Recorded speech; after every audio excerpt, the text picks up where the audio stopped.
Talking, people's voices. I have done several pieces with talking. I think perhaps because I started working with the British sound poet Bob Cobbing. He was one of the first people I worked with after I finished studying in CUNY with Gottfried Michael König.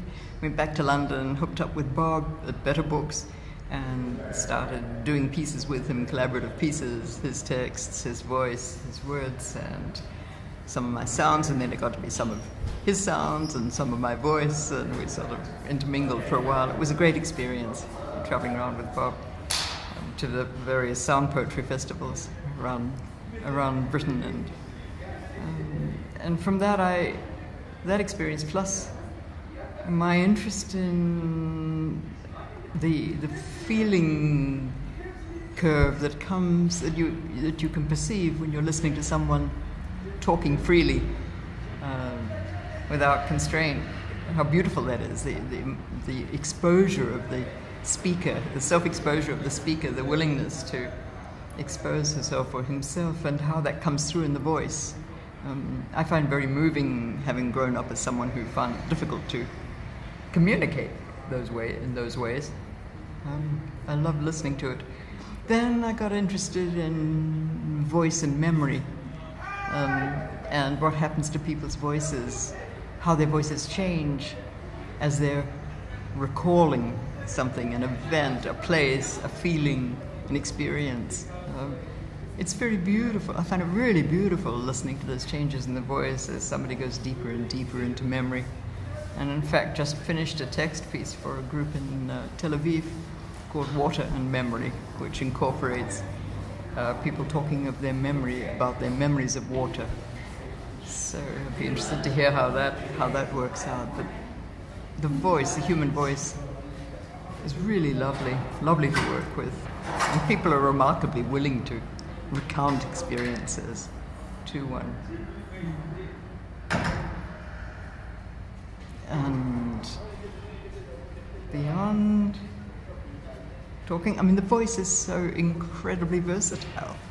So working with Tom Buckner, for example, who has a really lovely range of extended vocal techniques, has been great. We started to work together in '87 with a piece called Night and Fog, which we're reviving again right now, and then went on to other pieces. But I think my favorite is a collaboration, a full collaboration with Tom. So it's our piece called Duende, in which he has evolved a vocabulary of syllables, sounds, sound gestures, which he draws on. But really what he's doing is, that's New York.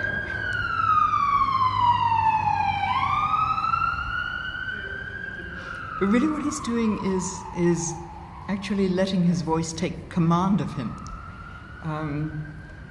and letting himself go with that, so that he doesn't really know where he will be carried. His voice is in charge. He lets himself be transformed by his own voice freely. So it's never been a piece we can rehearse. You can't rehearse that. It's allowing yourself to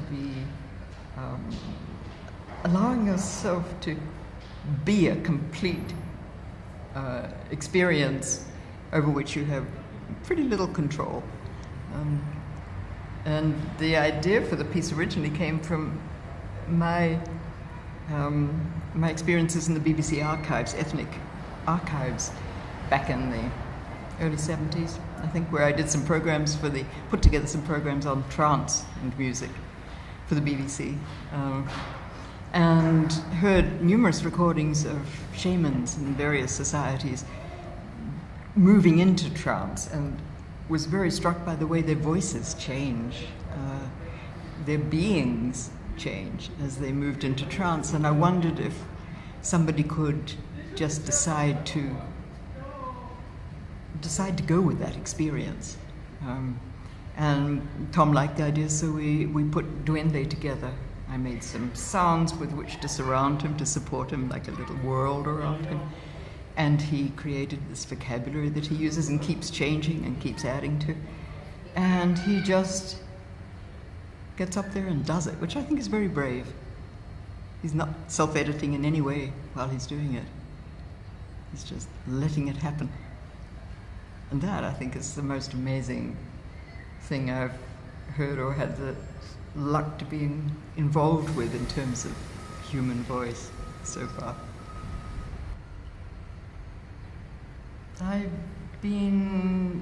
I started trying to learn more about how sound is can be a healing tool, which is an ancient knowledge, of course, and found in, I think, probably all societies, really. I used to think it's been buried in our society, but I suspect it hasn't really. It's just been sort of hidden from view often enough. In any case, I got really interested in sound and healing around the time I was doing those BBC programs. And Pauline Oliveros Pauline was also interested in sound and healing in the body at the same time, and we would exchange letters about it, and she sent me this early sonic meditations, and I was doing them with friends in England, and I was sending her pieces of mine that were exploring sound in the body, sound and how the body responds to sound, what sound does for the body, and became more and more interested in sound and healing.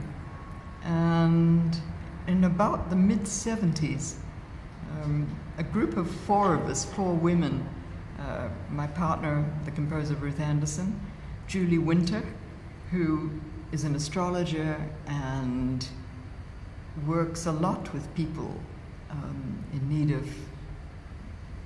of balance, rediscovering balance, I guess you could say. And Jean Rigg, who is the manager of the Most Cunningham Company at the time, and wonderful exploring mind.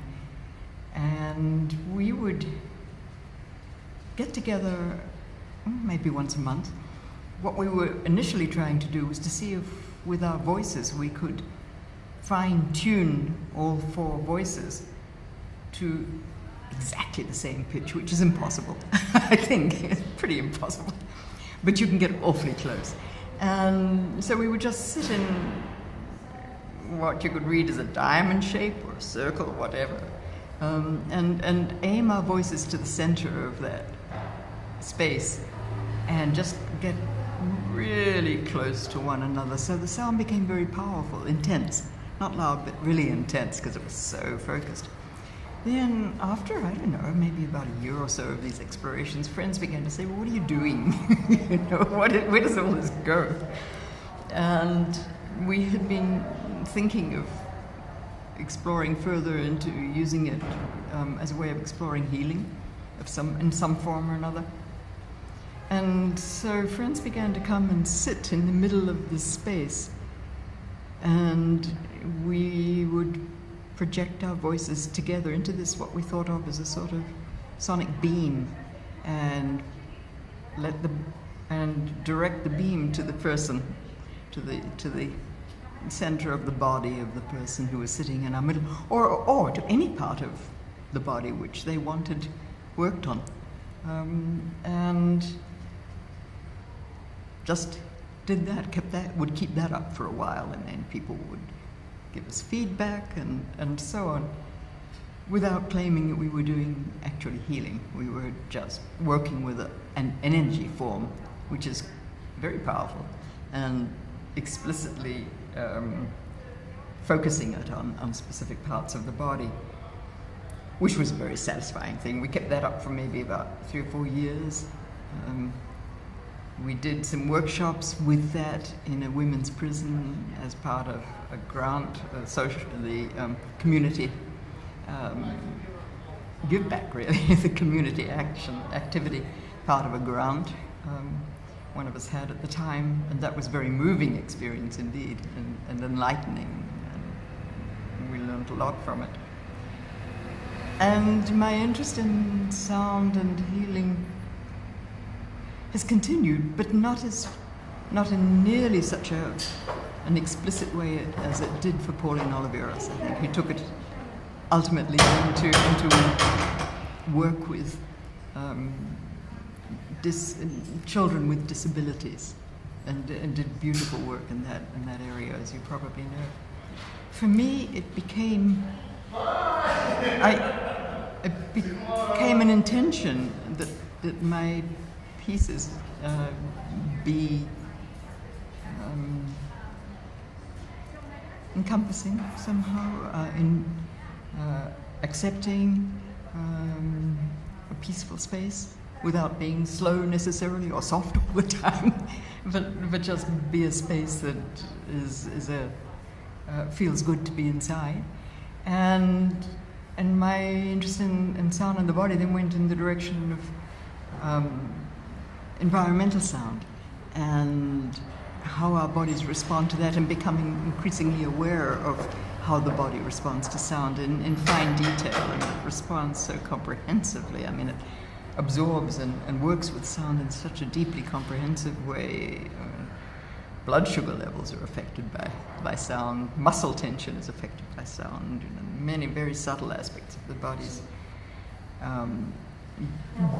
activity are deeply affected by sound. Then I began to think that environmental sound affects us strongly, that we need to make the strongest possible personal connection to our environment in its details, not just as a sort of generic nice idea, but in detail, connection to specific phenomena, and that the sounds of such phenomena entering our bodies, moving through and infecting our bodies, form a conduit back to that phenomena, a connection back to that phenomena. And if we can connect through our bodies, even if we don't quite realize it or just simply feel this is powerful sound, if we can connect through our bodies, then we can begin to feel, if you have enough very strong experiences of such connection, I think then you begin to lose the sense of separation which has led to so many ills in the way we behave relative to the environment. You move into a place of non-separation, and if we can get there, then I think we can turn our way of working with the environment and being in it, turn it around beneficially. So that's where I am now with sound in the body. Sound and healing became sound in the body in general, and then in these particular ways.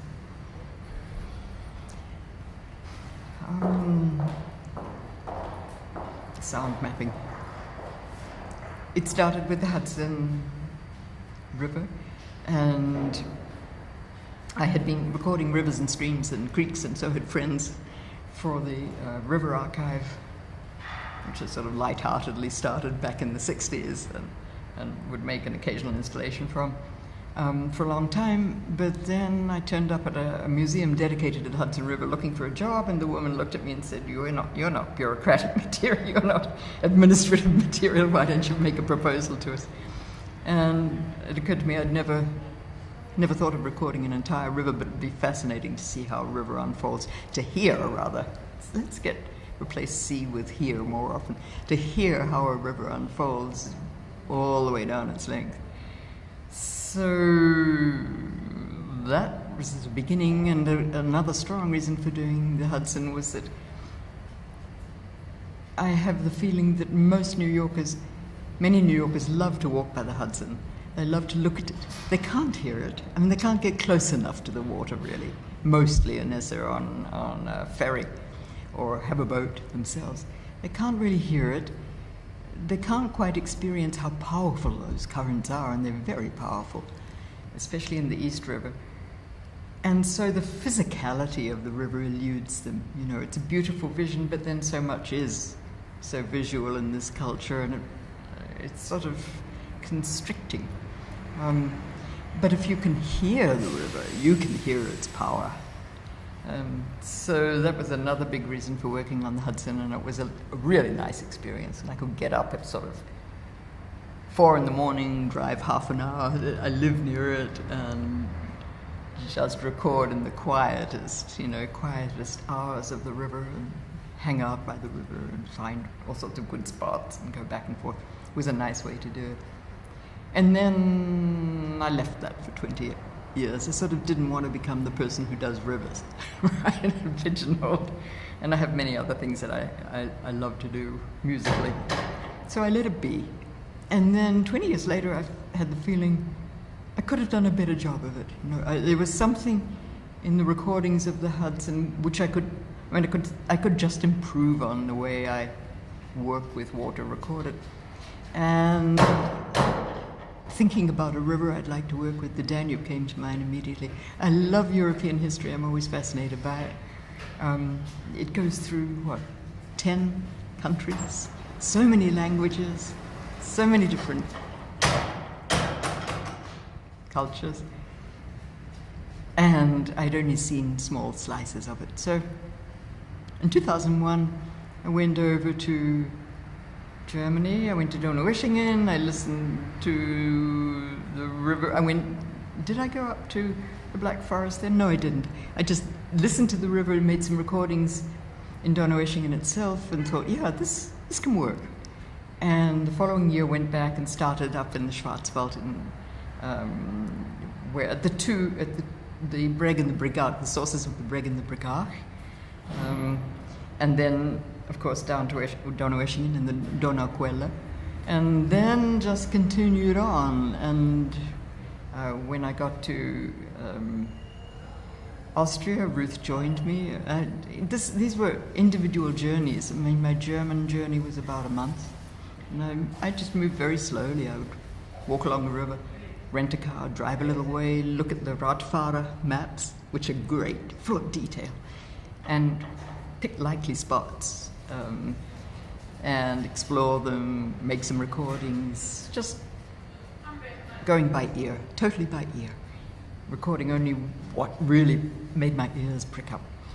Then later that year, Ruth joined me, and we went through Austria and into Slovakia. Yeah, Slovakia. Yes, it had to have been. Yes, and stopped, as I recall, it's quite a while ago. Stopped before we got into Croatia. Is my geography off? I think we went from the German-Austrian border down to Mohacs. That's what we did in the sort of wetlands of the Danube, the Auen, one particular big region of the Auen, making just many recordings. Then the following year, we went back for another 4 or 5 weeks and went from Mohacs through Croatia, Serbia, well into Serbia, and in another couple of journeys, was it another 2 journeys? Maybe another, there was one more really long journey. We went through Bulgaria. That's right, we did Croatia, Serbia, and Bulgaria, I think, in one journey. And then the last journey was finishing Bulgaria, crossing up, going up north and east into Romania, and through Romania and through the Delta to the Black Sea. And that was 6 weeks. And it was exhausting, but it was a wonderful 6 weeks. So that was a good, let's see, I started the very first recording in 2001, and in 2004 the piece premiered in Krems at the university there. A very nice person at the university set up a really good presentation, which was thrilling. And then it went to Ulm, and then it started traveling downriver. Went to Hungary, and it ended up wonderfully in the last showing on the river was in Romania at the Delta, at the headquarters of the organization which is responsible for maintaining the Delta and which had stood up to Ceausescu.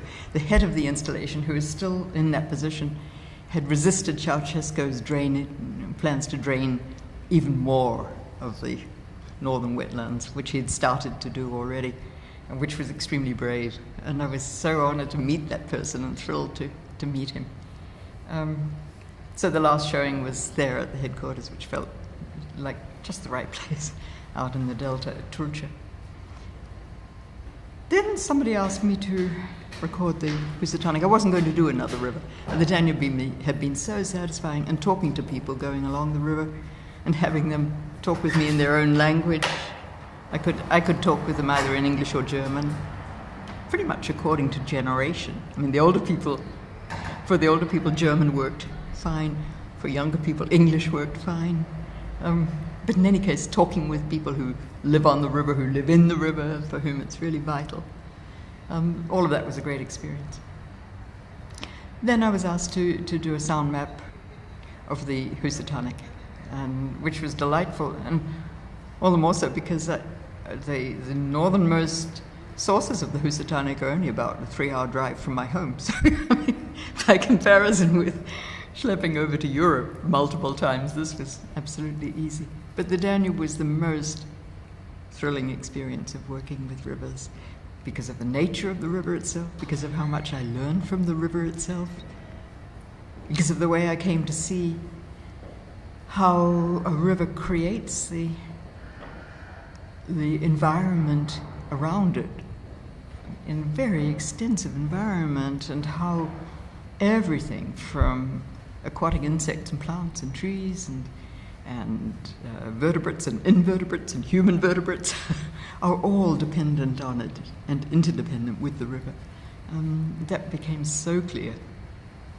And it was a moving recognition to experience. It was a wonderful river to work with, a great teaching river. I suppose in a way water's a material, but I don't think of it. I mean, water sounds, the spectra of moving bodies of water are material, but I don't think of it that way because for me it's such a living entity. But then so are other things I've worked with, so that starting out with the glass concerts, which were my first big dive into ear training. It was such good ear training with glass concerts. Starting with the glass concerts then, which I started in 1966 and kept up until about 1973, did a lot of performances. That developed a real fascination with what I think I was interacting with, sound material, with sound generating, the materials which generate sound, as opposed to the wavelengths themselves. And how essentially unpredictable sound generating materials are, that wonderful aspect of them, unpredictability. And glass was great that way. It always felt like some sort of collaboration, but the glass was a strong partner, you know. I was just setting it vibrating, and then it was very rarely that I could predict just what would happen. And I love that. I came to really love that, and I still do. I mean, I love working with materials which are essentially unpredictable. Which is another reason why I like working with people. You know? And why I love working with environmental sound. In any case, glass really taught me that. It's a wonderfully responsive material. It's very strong. It's much stronger than we culturally believe. It makes an amazing range of sounds. I was very lucky. My partner at the time made a connection to Pilkington Glass, which is a big glass monopoly. Maybe it still is in Britain. And Pilkington was great. And like scientists whom I've approached subsequently for sound files, they loved it that somebody from completely left of center was interested in what they are fabricating and including the debris, the stuff they threw away, which was always really interesting. So I could just go up to Pilkington's main factories and root around, and they would give me samples of what they were running that day, and I could go through their slag heaps and find all sorts of good stuff. And then they did something truly marvelous. I started to take the glass concert into so, and I started to take the glass concert over first to Sweden, and then to Australia and New Zealand, which meant packing it strongly. And Pilkington built beautiful wooden boxes, hinged, painted, exquisitely built wooden boxes in which I could arrange the panes of glass, which I used in a huge glass mobile, a really big one, very safely, layer on layer, or long 4-foot tubes, hollow tubes of fine glass, and they would bounce a little but come to no harm. And they were gorgeous boxes. They just made them. It was such generosity. So the glass concert was a furtherance of my education. Learned a lot from doing that. Not a composition. What I proposed with Glass World and with the glass concert was that each of those sound events, each sound that certain piece of glass generates, has its own very complex interior structure. They're not just sort of beads that we can pull out of a hard drive and line up in a program and play off of one another. Each one has its own beautiful detail and interesting structure, and structures that are often so complex I couldn't have come up with them by myself. So let's just listen to that.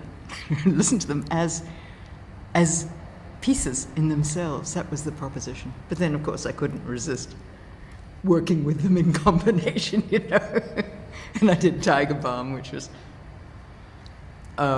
I really only allowed myself basically 2 sound streams at a time. But after that, of course, I've done a lot of other works which combine sound. But the glass concert was as reductivist as I could make it. It started with a half hour of completely blacked out theatre, just sound.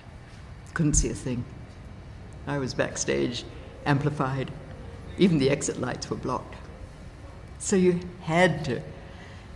The audience had nothing to hang on to. And these were sounds that they hadn't heard before, so they had to really listen, And it would draw people into listening very closely.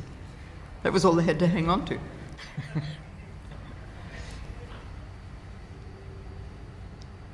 So when people are listening together, they're intrinsically a little community at that moment. And they may or may not all be focused on the sound events which are being released into their space. But when they are, then communal listening is a very lovely experience. So sometimes in my pieces, in the pieces of other composers, and I'm in the audience, and everybody is on the edge of their seats, really right, sort of climbing inside the sound world that's being presented. There's a wonderful electric group awareness in the air, which is exciting and exhilarating and amorphous, really. It's an energy, it's a strong energy, and it's not an energy that can be turned in a particular direction, but it is an experience of a communal energy which is benign. And then if you put that together with the fact that sound enters our bodies so fast, super fast, I think faster than visual stimuli, and affects our bodies to such a considerable extent, then to find sound, then one can decide to look for sounds which have an integrative effect on the bodies of people listening as a community, individually, and then as a community, which is the exact opposite direction of the fissuring and the fragmentation of communities, which is going on, which you see very strongly here in the States right now, in terms of little local groups of people, and as the scale increases, it's more and more obvious. So one of the things which, at least for our medium of sound, which could be really helpful right now is, and which Pauline Oliveros presented so clearly and in such a fully realized way and so continuously for years, a communal gathering together of awareness around and through sound, which makes everyone feel really good, can be a great antidote. It's temporary, but it helps. It does help. We can be doing that, and I think we are seeking to do it. You know, so many people are seeking to do just that these days, and that it's temporary doesn't matter at all. It's an embodied experience, which you can recall. So it frees us. It's a way of freeing ourselves from the tethers of sort of hyperbolic tension and drama and nonsense, you know, and negative, the negative policies, the negative, you know, ways of reading one another and so on, which are arising, which are being encouraged, which are arising now. It's a way of freeing ourselves. And it's simple. I mean, it's sound in your body. It's simple.